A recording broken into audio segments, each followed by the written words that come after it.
पण काय काय वेळेला काय होतं, तुमच्यासारखा चतुरस्र कबड्डीसारखा खेळाडू ज्या वेळेला जातो त्यावेळेला एका वेळेला एखादा खेळाडू बाद करतो, कधी नवीन नियमाप्रमाणे बोनस गुण मिळवतो, कधी नुसता जातो स्पर्श करून येतो, कधी इतका खोलवर चढाई करतो एकाच वेळेला 6 जणांना घेऊन येतो.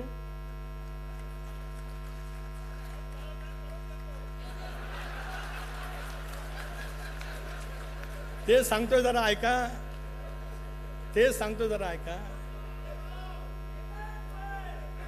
काय होतं माहिती आहे का, आऊट झालेल्या खेळाडूची अशी लाईन लागली असते, पहिला झाला का तो पहिला, मग तो दुसरा बाद झाल्यावर तो लगेच येत असतो. इथे 6 बाद झाले तरी हे पहिल्या जागेवरती बसायचे, 6वे बाद झाले तरी, कारण झाल्यावर हेच परत जाता येणार.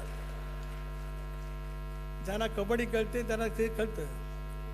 पण दुसरा एक त्याच्यातला कबड्डीच्या खेळातला आहे, हे असे इतके खोलवर चढाई करायला जाणार, एकदम खोलवर चढाई करायला जाणार आणि 7ही खेळाडू असताना तरी जाणार आणि एकाच वेळेला 7ही जणांना घेऊन येणार.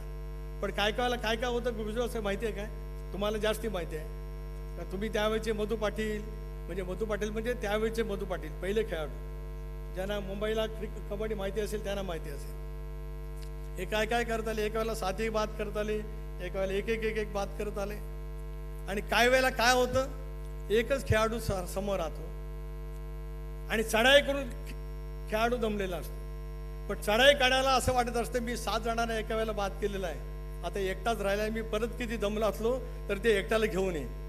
पण तसं होत नाही, तो एकटा ज्याला परत जातो त्याला तो राहिलेला एवढा चतुर असतो की ते ह्याला परत पकडून ठेवतो आणि तो त्या ठिकाणी बाद होतो. राष्ट्रवादी काँग्रेस पक्षाचं स्थान उद्याच्या कालावधीमध्ये याच पद्धतीने कोणी निर्माण करण्याचा प्रयत्न केला तरी बोनस गुणासहित पुन्हा एकदा त्या ठिकाणी चढाई करण्याचं बळ राष्ट्रवादी काँग्रेस पक्ष